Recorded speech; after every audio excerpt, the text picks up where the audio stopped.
कहानी की शुरुआत अमेरिका के कैपिटल वाशिंगटन डीसी से होती है। ये शहर बहुत ही ज़्यादा शांत होता है और वहाँ के लोग बहुत ही शांति से रह रहे थे। लेकिन इस शांति के बीच में एक कार बहुत ही तेज़ी से निकलती है और वो इतनी तेज़ी से निकलती है कि मानो उसके सामने जो भी है वो उसे कुचल के रख दे।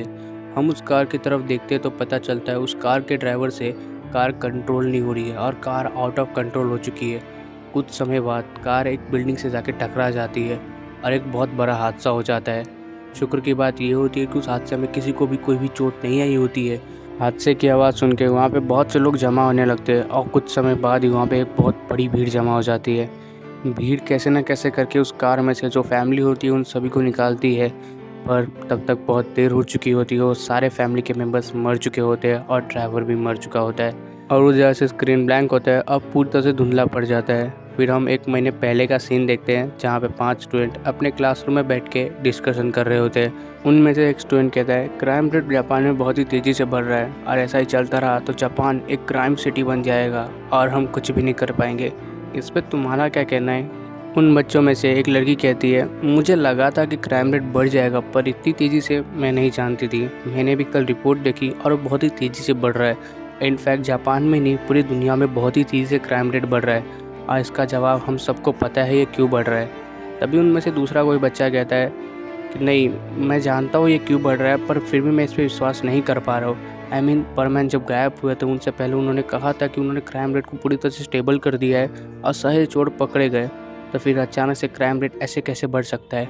वो लड़की कहती है परमैन के जाने के बाद उनको किसी चीज़ का खतरा नहीं रहा, पुलिस कुछ कर नहीं सकती उनका और इसलिए वो खुलेआम घूम रहे और लोगों को मार रहे हैं और जो करना चाहते हैं वो कर रहे।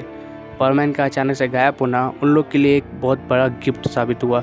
हालांकि मैं अभी इस पर कुछ भी नहीं कह सकती, लेकिन मुझे ऐसा लग रहा है ये जो कुछ भी हो रहा है एक बहुत बड़े मुसीबत को बुलावा दे रहा है और ऊपर से हम इसके बारे में कुछ भी नहीं जानते तो इस पर बात करना सिर्फ समय की बर्बादी होगी।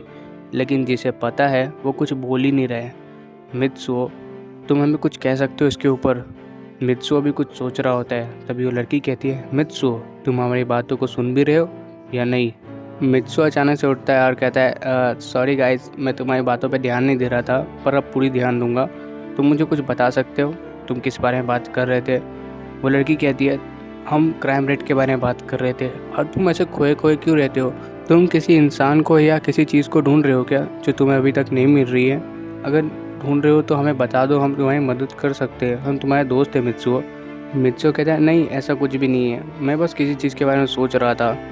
तो मिचिको कहती है तुम्हें क्या लगता है क्राइम रेट के ऊपर? मित्सुओ कहता है मुझे बस ऐसा लगता है कि क्राइम रेट बढ़ने का सबसे मेन रीज़न है परमैन का गायब होना और इसके ऊपर मैं अभी कुछ कह नहीं सकता। तभी उनमें से एक लड़का कहता है तुम तो परमैन के बहुत अच्छे दोस्त हैं ना, तो परमैन का अचानक से गायब होना शायद तुम्हें इसके बारे में कुछ पता हो। मित्सुओ कहता है मुझे नहीं पता, अचानक से परमैन का गायब होना इस बात ने मुझे भी चौंका के रख दिया है और इसके ऊपर मैं कुछ सोच ही नहीं पा रहा हूँ। हालांकि मैं इतना ज़रूर कह सकता हूँ ये जो कुछ भी हुआ है ये अच्छा नहीं हुआ है। परमैन के गायब होने के कारण बहुत से क्राइम रेट बढ़ गए हैं, अब बहुत से क्रिमिनल सामने आने लगे। तभी मित्सु के क्लासरूम का डोर खुलता है और उसमें से उसके प्रिंसिपल बाहर आते हैं और कहते हैं मित्सु, तुमसे कोई मिलने आया है या कहूँ मिलने आई है? मित्सु कहता है मिलने, वो भी मुझसे? इस वक्त कौन आ सकता है? सर कहते हैं मुझे नहीं पता, उसने अपने चेहरे पे मास्क लगाया। अब मुझे ऐसा लग रहा है तुम्हें उससे बात करनी चाहिए, शायद तुम्हें कुछ ऐसा पता चल जाए जो तुम नहीं जानते।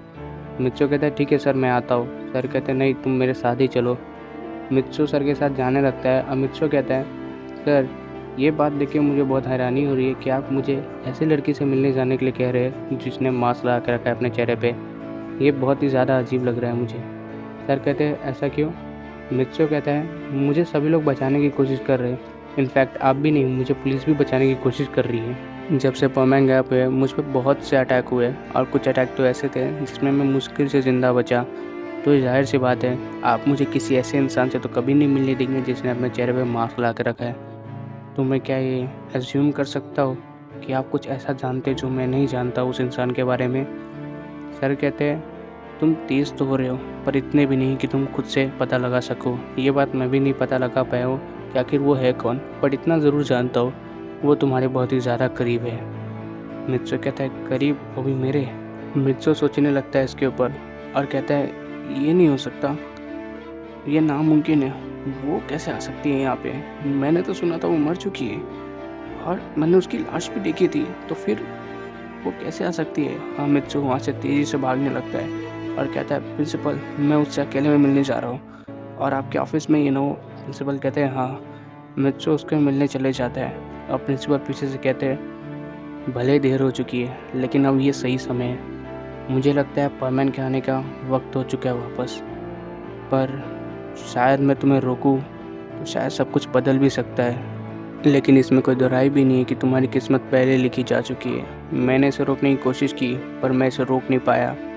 मुझे माफ़ करना मित्सु, पर यह होना ज़रूरी है और ये होके रहेगा। अगर मुझे पूरी दुनिया को बचाने के लिए छोटे मोटे सेक्रीफाइस करने पड़े तो मैं करने के लिए नहीं रुकूंगा। अब लगता है सही समय आ चुका है। तो गाइस, ये वीडियो यहीं तक था और मुझे पता है ये पार्ट था बोरिंग है, बट यकीन करो ये पार्ट बहुत ही ज़्यादा इंपॉर्टेंट था। अगर मैं इस चीज़ को स्किप कर देता क्योंकि बोरिंग है, तो आगे की स्टोरी ना तुम्हें बिल्कुल भी नहीं समझ आती है। और हाँ, यहाँ पे मित्सु कोई 10 साल का लड़का नहीं है, वो एक मैच्योर बंदा बन चुका है, मतलब 15-16 साल का है जिसको मैच्योर थिंकिंग आ चुकी है। और हाँ, मैं वीडियो रेगुलर लाने की पूरी कोशिश करूँगा। मिलते तब तक, take care and bye bye. और चैनल पर नए, चैनल को सब्सक्राइब कर लेना, वीडियो को लाइक करना भूलना मत और प्लीज़ शेयर कर दो बाकी सारे परमानेंट फैंस के ऊपर भी।